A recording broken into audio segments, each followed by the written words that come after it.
us facilitate a discourse or conversation about volunteerism. I guess I can say this, since I'm starting this all, is I can tell you that the majority of my business success has been through the opportunity to volunteer. The networks that were created, the opportunities to learn, to become more enlightened in terms of subject matter, and to find those corridors or places or rooms where my passions could actually be a part of discussion in terms of building capacity and supporting our local community. And so today we have several guests with us. I'm going to introduce our wonderful Vice Chair of Finance, who is going to facilitate the beginning of this discussion. He's going to introduce our guests for today. Alex Erpy, who I absolutely love and respect, and is doing great things himself in terms of volunteerism. He may want to highlight just a small piece of that before we introduce and begin our discussion. So Alex, are you ready?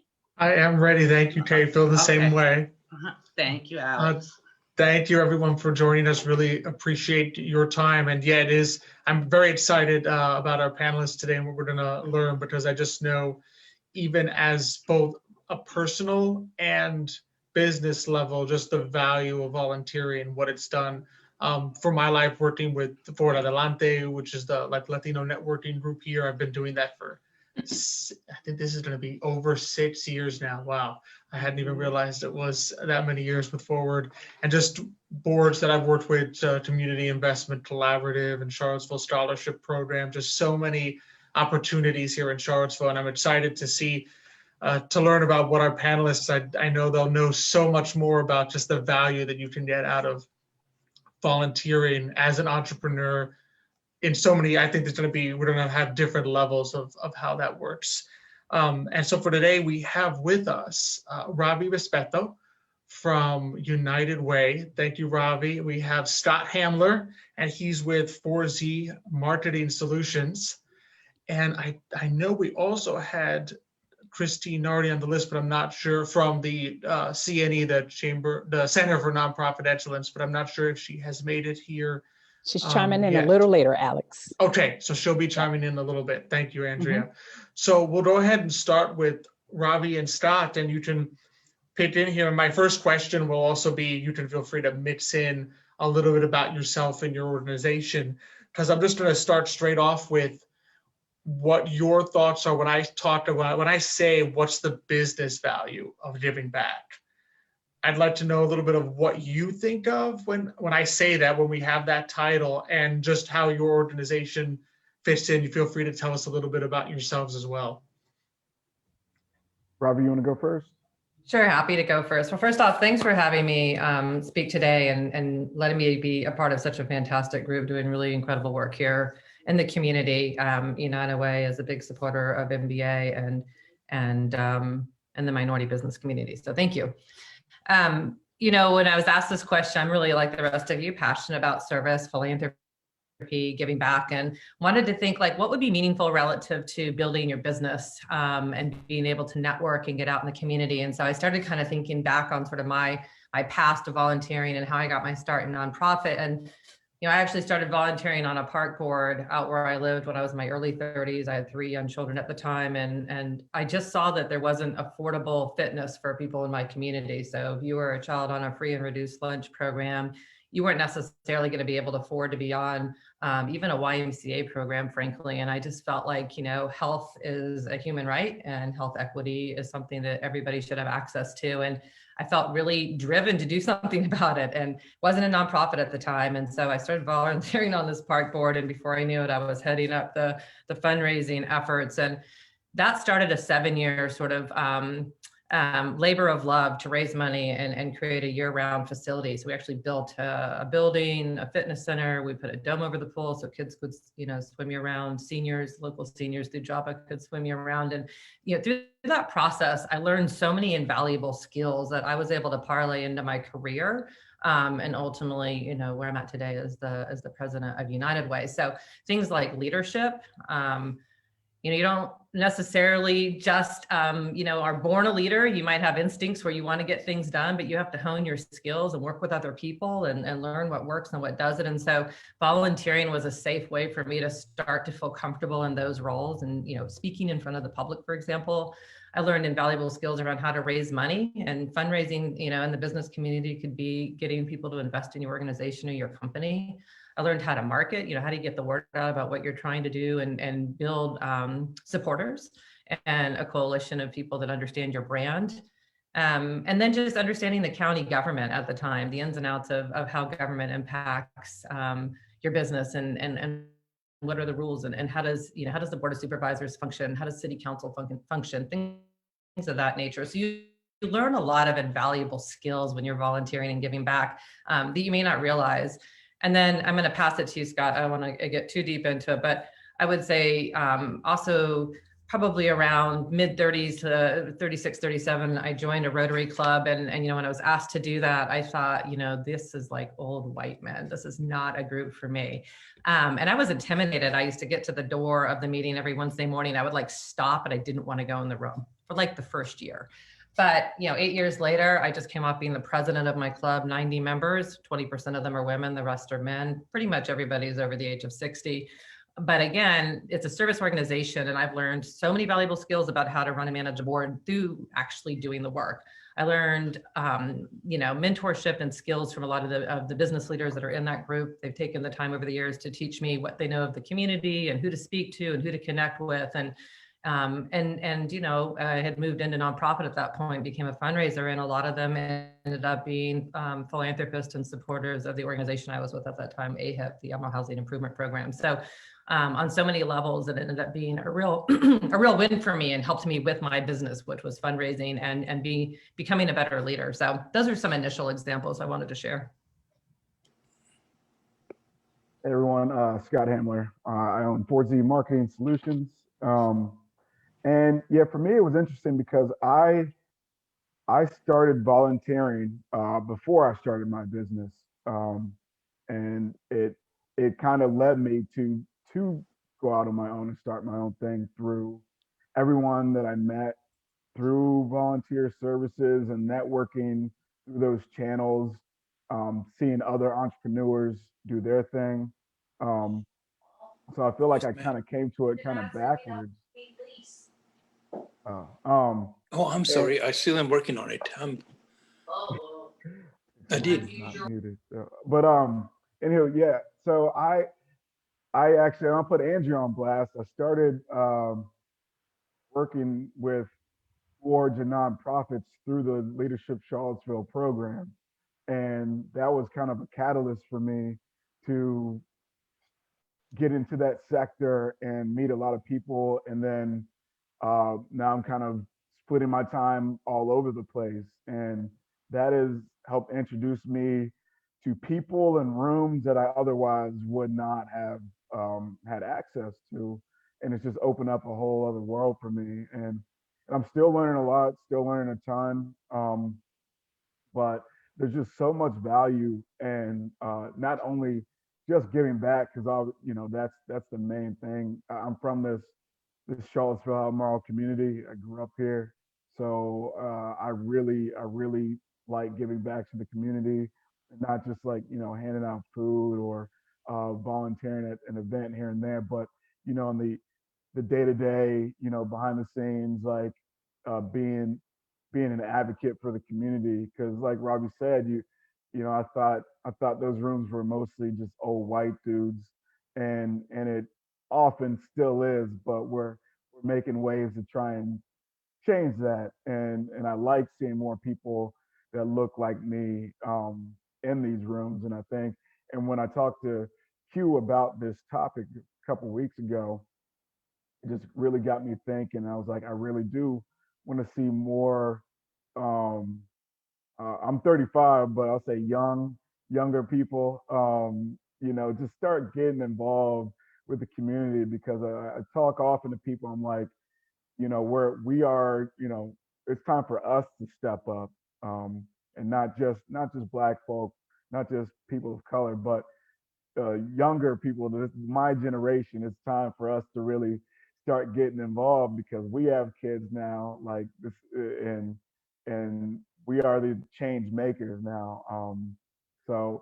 It's just really been it's literally changed my life. Getting more involved with volunteering, it changed the trajectory of my life, and I really did not expect that going into it, but I'm very grateful. And that's actually a fantastic point. That makes me think of another question, Stop, when you talked about younger people, because I know sometimes I think the how do I say it? The common conception is, well, you work, you do your business, you retire, then you volunteer. Like it's something you do once you're finished doing this first phase of your life, which is working. So what would both of you say as the notion of why do this, why volunteer now while you're trying to grow your business? Because a lot of people would say, well, you have to put in a lot of time to grow your business. You have to really take that step, and then you can deal with the volunteering part, then you give back. So what would you say to that? And so why do it now while you're growing your business as an entrepreneur, as opposed to putting it off till you're supposedly retired and have all this more time? I can respond to that first. I say don't wait for anything. If you want to do something, do it now. And especially as it pertains to starting your own business or volunteering for sure, because the people often like to wait for perfect times, and there's no such thing. If you have, and especially now, if you have the energy to do it, then do it. And a lot of these organizations, if they value your insight, your expertise, whatever it is, they'll work with you as far as like your time and your time commitment and what you can give. And I often was like, I don't know how I could benefit a lot of these organizations, and I really take my skills of media and marketing, and I try to help out in that way a lot with these organizations. And honestly, just being there, showing up, and like this, just talking. I mean, I have the gift of gab, so this is kind of a natural fit for me. But whatever is good for you, like you got a skill, you have an expertise, bring it to the table, and they'll find a place for you, because what a lot of these organizations need is just people that want to do it. That's the first thing, is just interest. And so don't wait around. You can give a little bit or you can give a lot. There's no, it's like when you donate, you can donate $5, you can donate $500, but anything is helpful. So I'd say to anybody, just don't wait to volunteer. If it's an interest and aligns with your life's mission, then just get involved.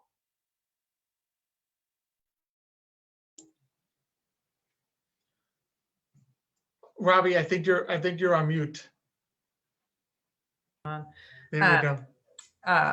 So I'm not used to, somebody muted me, sorry about that. I think we make time in life for the things that matter to us. And that's a really important thing to consider. I think when we're in our 30s, 20s, 30s, we're busy usually with family, not always, but often younger children. If we're an entrepreneur, we're launching our company, so we're working around the clock. And I think there's a sense that you couldn't possibly fit one more thing into your day. And I would agree with Scott that first off, we need younger people, we need more women, we need more Black and brown people in positions of leadership. That's just absolutely essential, especially in our community. And so when more of us show up in the boardrooms and show up in places of leadership, we create the dialogue, the conversation, the pathway for doing business differently. And so I think even if you're busy and you're like, how am I going to make my schedule work? You start looking at it strategically. Okay, maybe I need a support system. Maybe I need to have, different people. If you have children that can help me carpool on certain mornings so I can make a board meeting, or I can show up for a particular leadership role. I know that, when I served in Rotary, I had to drop 3 children off with 3 different people before 7 a.m. I mean, it was a commitment, but I was really focused on that way of, providing service to my community. And I knew I was learning a lot of invaluable skills at the same time. And it was worth making that a priority. But bigger than that, I knew we needed more, younger leadership in that club if we were going to change the way we do business in Charlottesville. And so that was really a driving force for me. So just want folks, if they're on the call today and they're in that age demographic or fit that description, to think about what they're passionate about, where they think they can make a difference, and not be afraid to kind of make that leap and figure out how you can create a priority for that. And I'll add real quick too, just about the timing. It's a great time to get involved right now for a myriad of reasons. But also the convenience factor is we can do this. You can hop on a Zoom call, before you have to go physically to these meetings. And of course that eats up more time, effort, and energy. But now this is kind of, and I don't know how long this format is going to be prevalent, but right now is a great time because you might have a 7:30 board meeting, but you just hop on a computer and hit go. Alex, could I ask a question to Ravi and Scott to follow up on something Ravi said? Ravi, you were speaking about how the presence of women, Black, and people of color are important, being volunteering. Can each of you speak to how your presence with an organization, how you affected change, being a woman, Scott being a Black male? Mm-hmm. Absolutely. Again, Scott, you could go or I can go. Go ahead, Ravi. I think, Andrea, I've served on different boards. I'll think back to probably one of my hardest roles. I was on the Blue Ridge Home Builder Association, which is all builders, mostly developers. I was one of 2 women on that board, again, probably around 34, 35 years old. And I was trying to get these developers to understand the value of contributing resources back to a cause.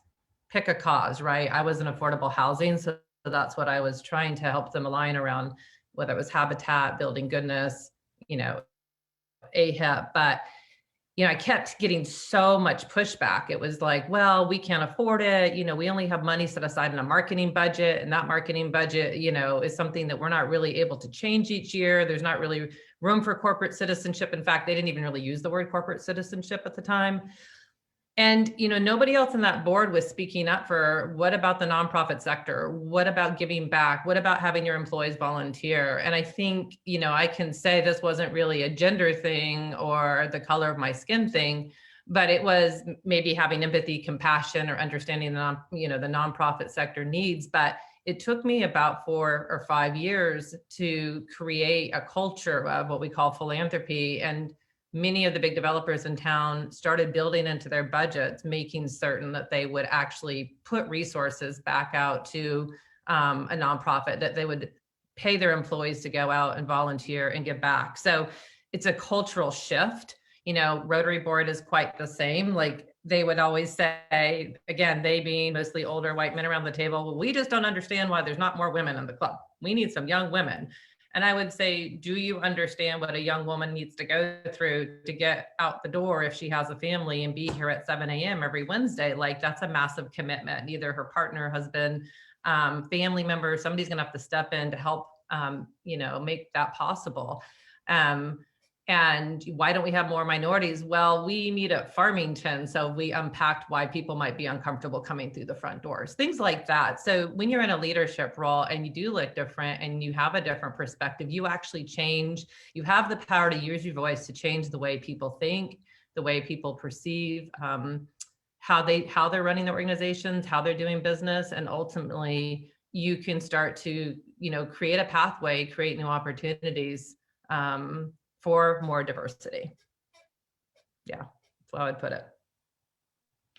I'll just add to that, there's a couple reasons why it's good to have more people of color, more women in these rooms, because if not, these decisions are made for you and your community by people that aren't a part of it or don't look like it, and people, and they make assumptions as to what your community needs, but they're not a part of it. And so they often make the wrong moves, the wrong decisions, things that aren't helpful or things that are hurtful. So how do you best fix that issue?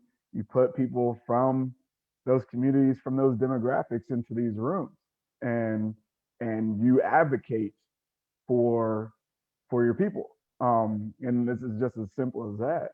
And also, when you're serving a community, it helps to look like them. People receive it better coming from somebody that looks like them or somebody from the same area or what have you.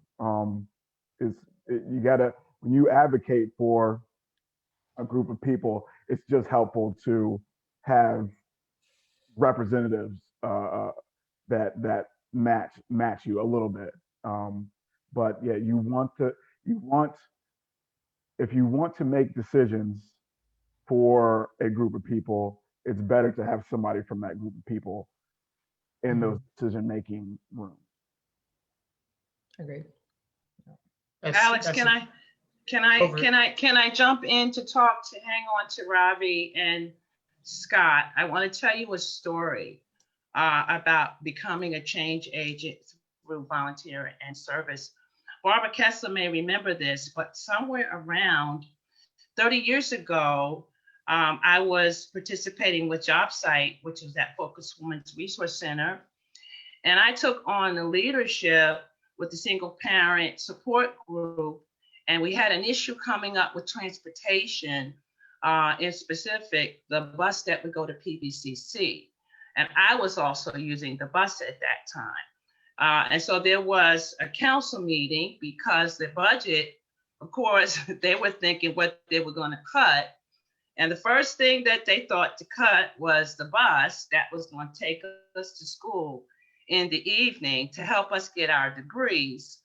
And I was thinking, Lord, have mercy, what are we going to do if we can't finish school? So I said, come on, girls. We went down to city council, and I remember this very clearly. There were also people there from the Department of Blind and Vision Impaired, because they took the same bus. And by the time it was all said and done, and we stood before these council folk, told them who we were, told them how the lack of access to transportation was going to impact our ability to complete our education, find competitive employment, and childcare. So you guess what happened? They did not end the bus. To this day, the bus still rolls to PVCC. So the moral of the story is empowering the people through service to make the change, because I think many times people feel powerless because they don't understand the power of their voice. So to add to what Scott said and Ravi said, today I still see the bus rolling to PVCC. So I think there in itself is the conversation. If I could just, Barb, I don't know if you remember that, but that clearly sticks out in my mind. The next day on the news, I turned on the news brief, and whose faces in the, on the TV with head bobbing back and forth. It's pretty interesting. But anyway, I just wanted to add that because there's value in you all knowing that story.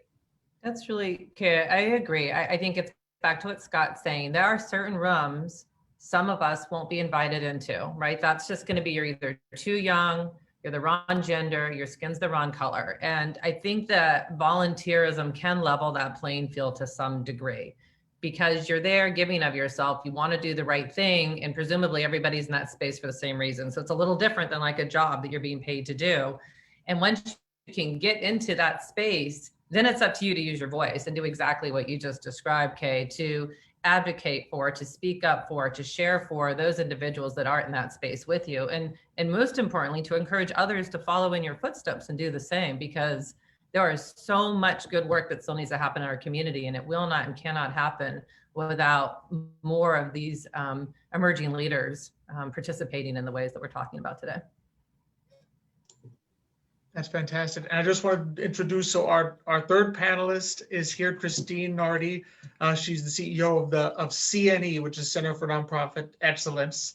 And Cristine, we've been chatting a little here and having a conversation just about the value of volunteering and what it does from a personal standpoint, also a business standpoint, the way it's able to bring our voices into rooms where perhaps that voice wasn't heard before, that opinion and that part of the community wasn't heard before. So I just wanted to let you sort of jump in there, and maybe you could add for us, because I know CNE works with so many nonprofits, and thinking maybe what are some of the ways, because we were talking before about sometimes when you're growing your business, you feel you don't have the time to give that much, and how you still have to do that. We have to make time. And maybe what are some of the ways that you've seen, in addition to introducing yourself, what are some of the ways you've seen that nonprofits have worked with really getting in younger people, people growing their businesses, people of color that weren't invited to these rooms before, and really bringing them in? What are some of the things that you've seen in the community?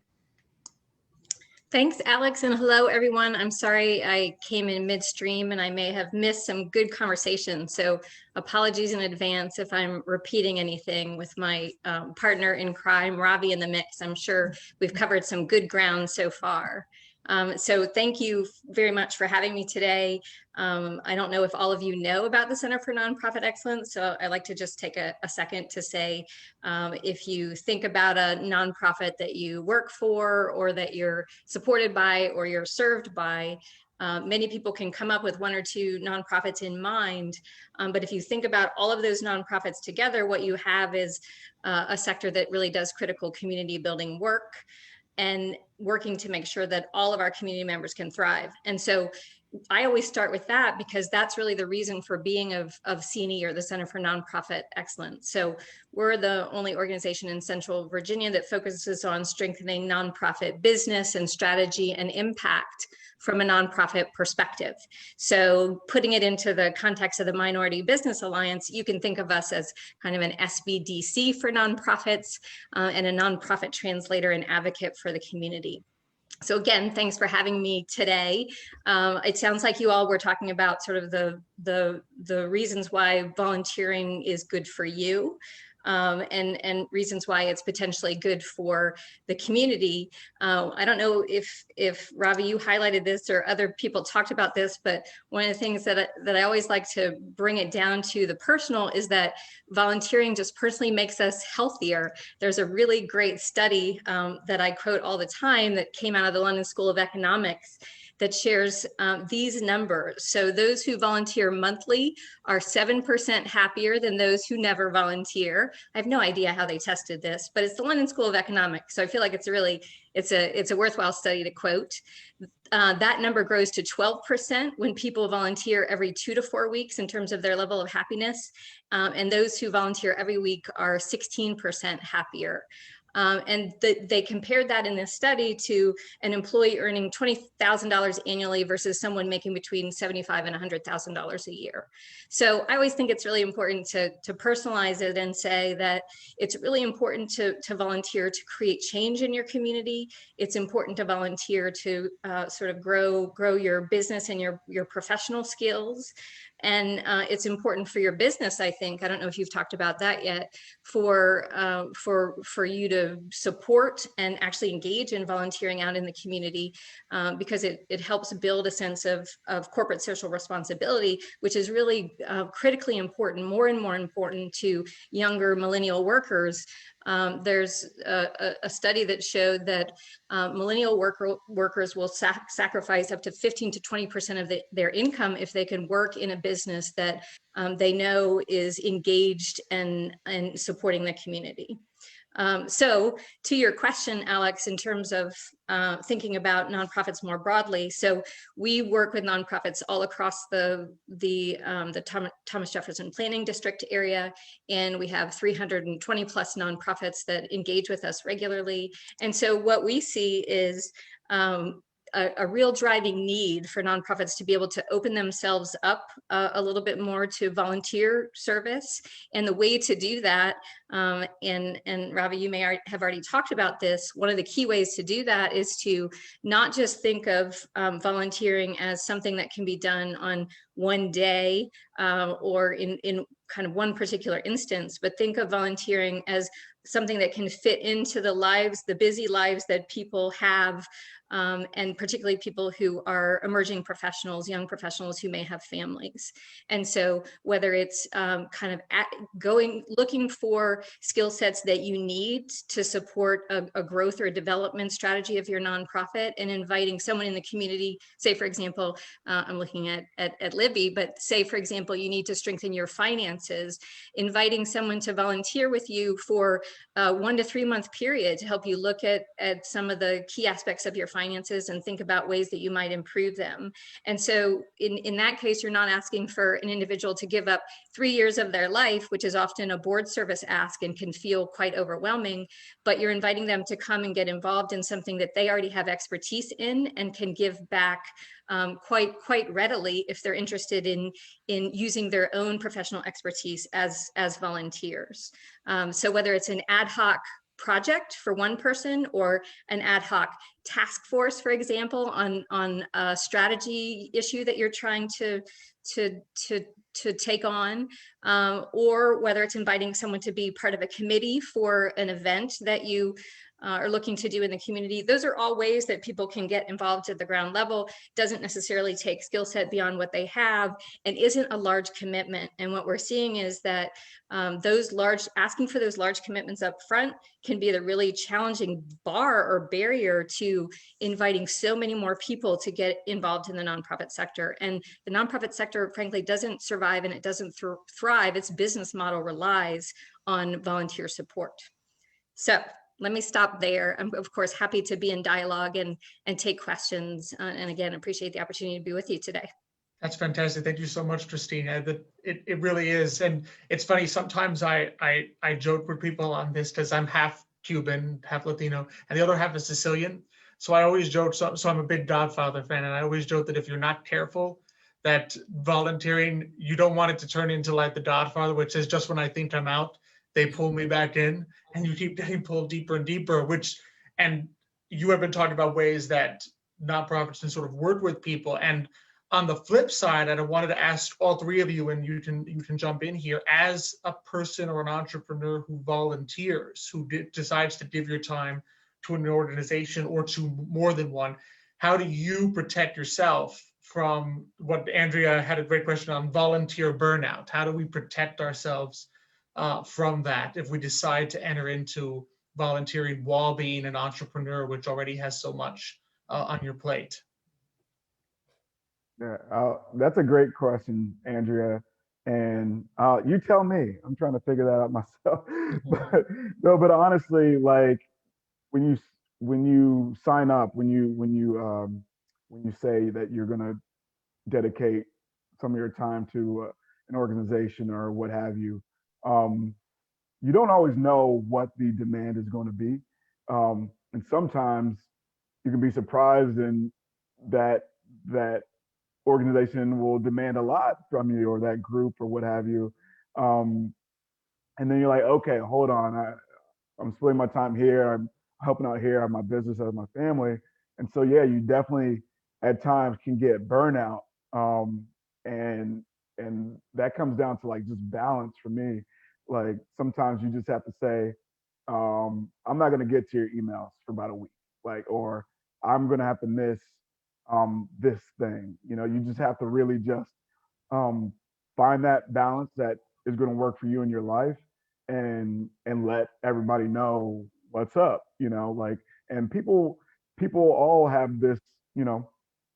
They have it too. They understand. People can empathize with you if you just communicate with them what's going on. And especially this past year, you have the pandemic going on. You have a lot of racial unrest, the protests, and a lot of, and I found myself getting really fatigued with having a lot of the same arguments and conversations, and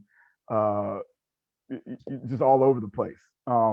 So at a certain point, you just got to be like, all right, I'm gonna like pump the brakes a little bit, step back for a minute, recalibrate before I jump back in.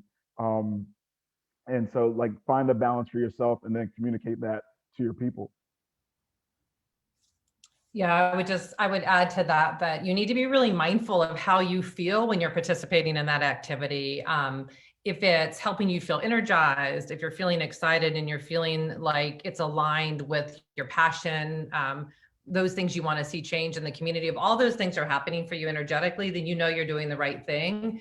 And there's that tipping point. We all know that tipping point, you're kind of going over the edge where it's like, oh gosh, I got to go to that board meeting. Oh, I got to, fill out that report for that thing I said I would do, and you start making up excuses. So why you can't show up, right, to participate in a particular event that you offered to volunteer for, like that's usually a red flag that you need to pull back and you need to reassess.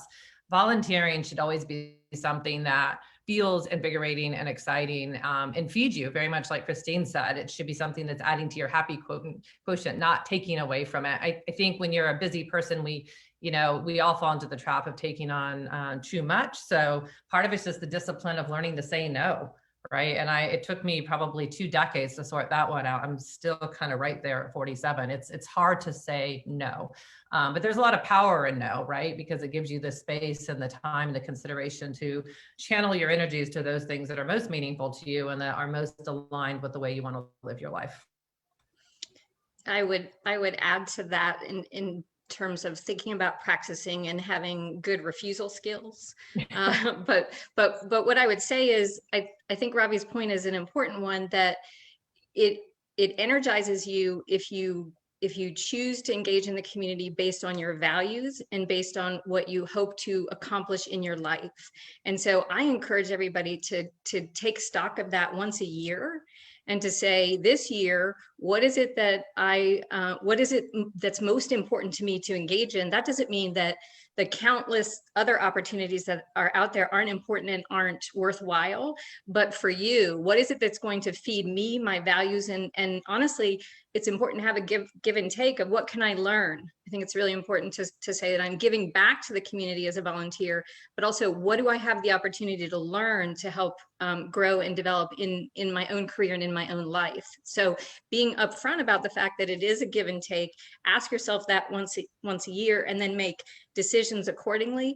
And then the last thing that I would say is, remember though, that when you're volunteering, what I said earlier is that nonprofits really rely on volunteers. And in many cases, they're doing work and doing jobs that nonprofits don't have the staff for. And so we are all human. We particularly know that during this pandemic, but the board members that I've respected most and have worked with most flexibly are the board members, for example, who've said to me, this next 3 months is looking really hairy for me. And so I may need to step back a little bit from the things that I've been doing for the organization. That doesn't mean I'm not committed. But if I know that early, I can adjust as a leader of an organization. And so think about it as an ongoing dialogue and be very proactive about having that dialogue so that you feel good about the contributions that you are able to make at a particular time, because no one wants your volunteers showing up feeling like, I wish I wasn't here. That is the death knell to healthy volunteerism. So I hope that's helpful. Yeah, I agree with that. I agree with that a ton. And I'll just like add to that.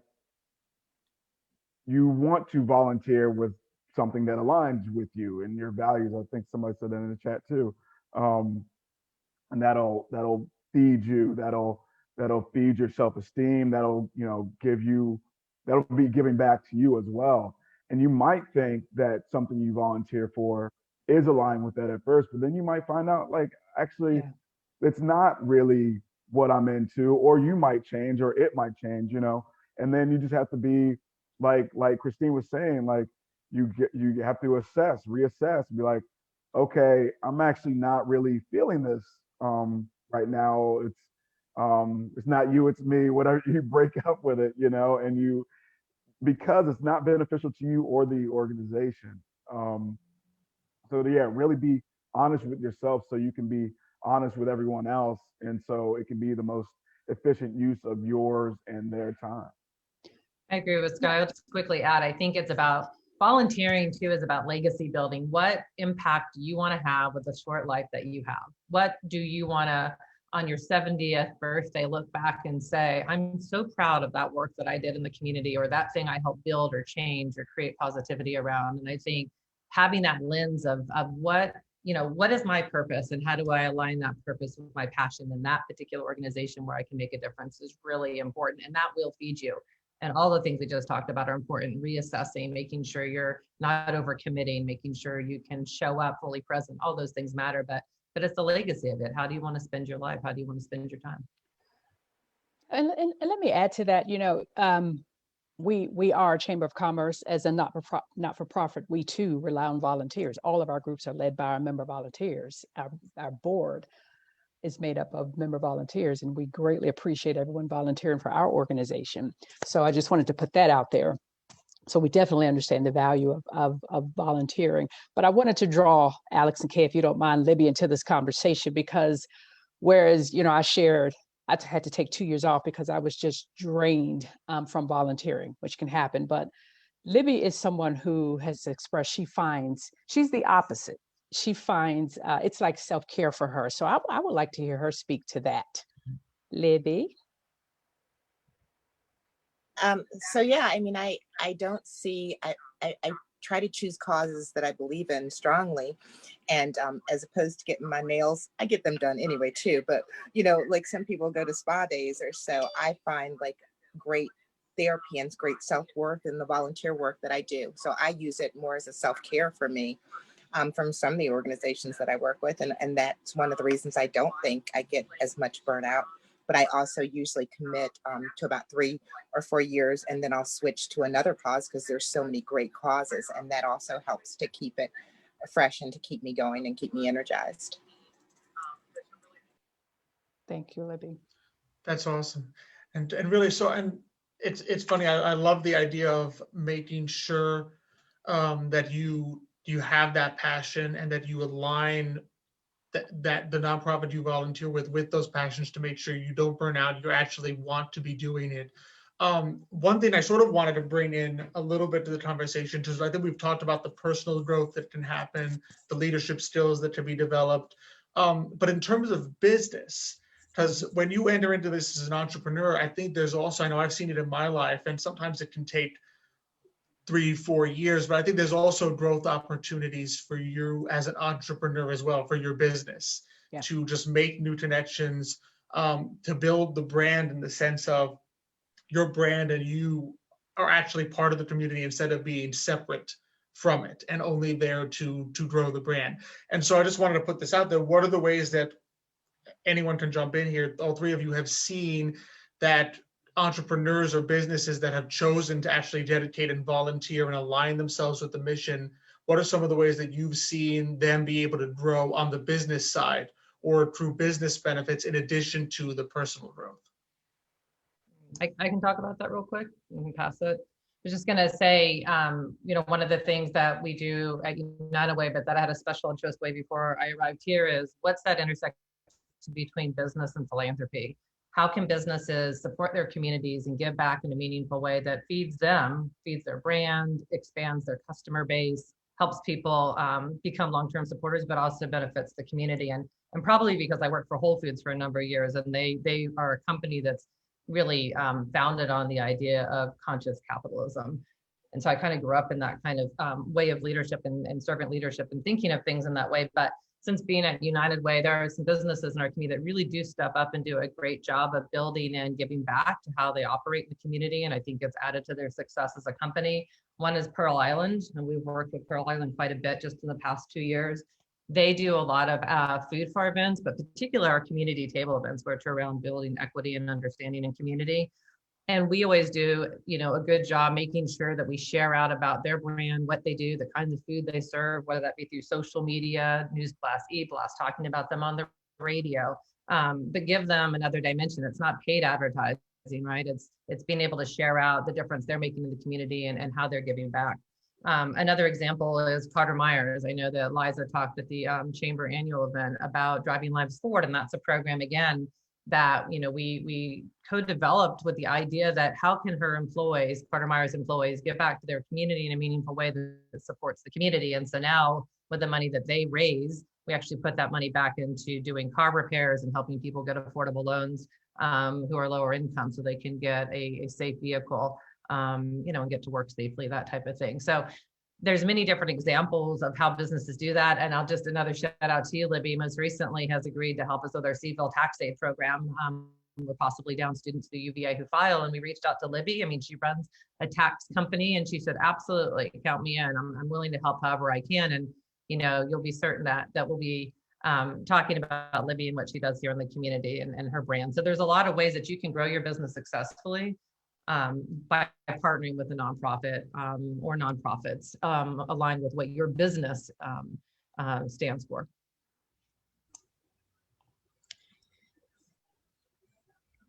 Scott, you going? Cristine, you can go first. If I could just add to that, I think one area that we don't often think about, but is really, really critical is in terms of employee engagement and employee retention. And so if you have employees, and if it's clear that you as a business are socially responsible and involved and invested in the community, again, I'm the study girl, but lots of research shows that the more that businesses do that, the more successful they are, not only at improving employee morale and employee satisfaction, but also in both recruiting employees who want very much to know what kind of investments the business is making in the community, a savvy potential candidate, and also retaining employees.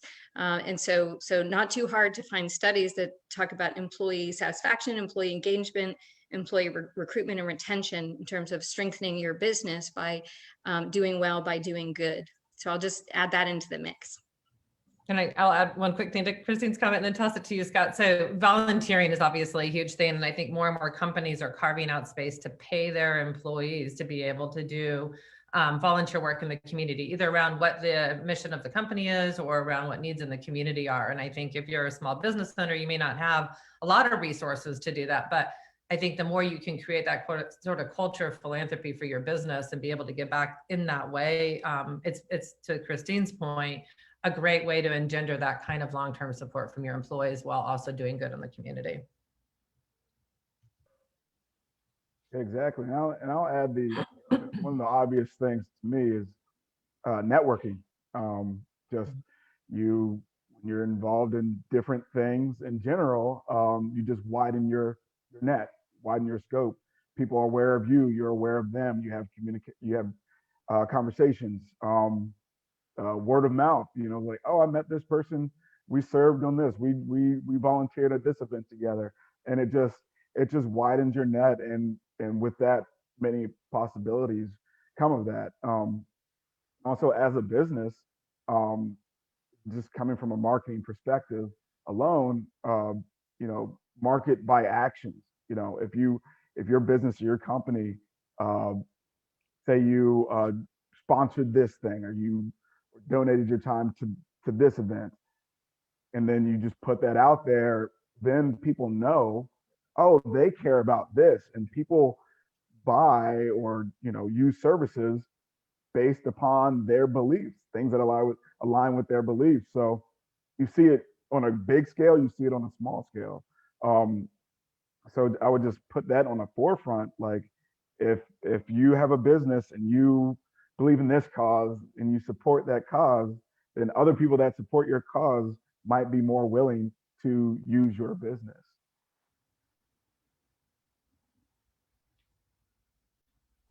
Excellent, excellent.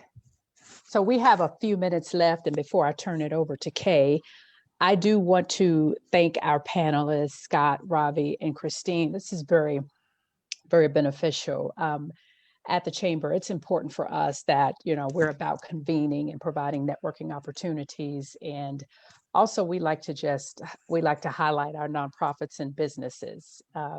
We appreciate your support, and we want to give that support back. And so we encourage you all to just network amongst one another and get connected so you can expand your volunteer opportunities, support our local nonprofits, as well as grow your business, because that's important to us as well. And on behalf of the Chamber, I do thank our member volunteers for serving in the multiple capacities that they serve at our Chamber of Commerce. And I'm going to turn it, Alex had to go to another appointment. And so I'm going to turn it over to our member volunteer, Kay Monroe, our MBA Vice Chair, to give final announcements and to close it out.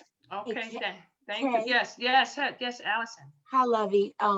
Alex and I were texting before he left, and we were just talking about, and he just asked me to sort of chime in on this. I want to thank you, everyone who said the things and echo the, it's always got to align with your values. I'd like to add that it needs to be fun for you, that actually this should be a place where you and your employees have fun and with balance. But I would like to share, and okay, maybe you've been around, doing it with me for a long time. I think it's really important to say out loud, though, that in our community, we have benefited greatly, truly bottom line from it. And I think that's okay to say out loud. Do you know what I mean? That like, we have people who have come to us and said, thank you for what you've done for this organization, or thank you for sponsoring. We'd like to learn what you do more. So I'm not sure we always do a good enough job of letting entrepreneurs that it does come back to the bottom line, and that's okay too.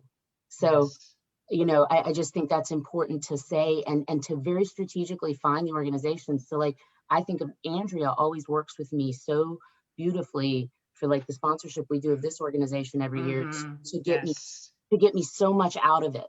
Right. Like, and I remember the first time I ever called Live Arts 16 years ago and was like, hey, I have $750. And for me, that was a big deal 16 years ago to be able to donate, and asked how I could apply that accordingly. And I feel like I still get business from people at Live Arts who thank me for that. So I want to pitch that I think it has this incredible bottom line value that we don't need to be ashamed of or something. I don't know. Ravi, Cristine, maybe you could say it better than I have, but I substantiate it. I mean, Whole Foods built a multi-billion-dollar company on what you just said, Allison. I mean, there's nothing to be ashamed of, right? They gave back a certain amount of money in each store in every community across this country, and it built nothing but success because people believed, and even if they were going to pay double for a piece of produce, they believed that that was worth it because they knew that company was going to reinvest in their community. So I think it's important to put that out there, that no matter where you're at as a small business or entrepreneur, that there's the business of giving back that also serves your brand, that also builds money back into your bottom line. So you have to do it really careful when you're small, right? And make sure you pick the right organizations and the people who will work with you, and that and you can't put the business last. But I just wanted to say, I think it's integral to how I'm even getting by today in these difficult times. I think it's integral to the people who are loyal to me for that, and to my employees who volunteer so beautifully. Like my team are just some of the best volunteers I know in this community. I know I'm biased, but so okay. Yeah, anyway, so I just wanted to give the blatant pitch for it can actually be great for business, and that's okay. Well, let me just say, it certainly has been great for MBA business. And we're in the business of adding value to membership. Ravi, Allison, all of you, Lisa, you all wouldn't be here if you didn't understand the power of investment. So we certainly appreciate, I value all of you. You have allowed us to serve our community at large, and you've enlarged our capacity because of your willingness to participate. So I think that's a wonderful way to begin the year, thinking about all of what you all have invested, and I know that you've gotten a return. So we do value your partnership and your participation. We're about to change a few things in terms of how we facilitate these dialogues, and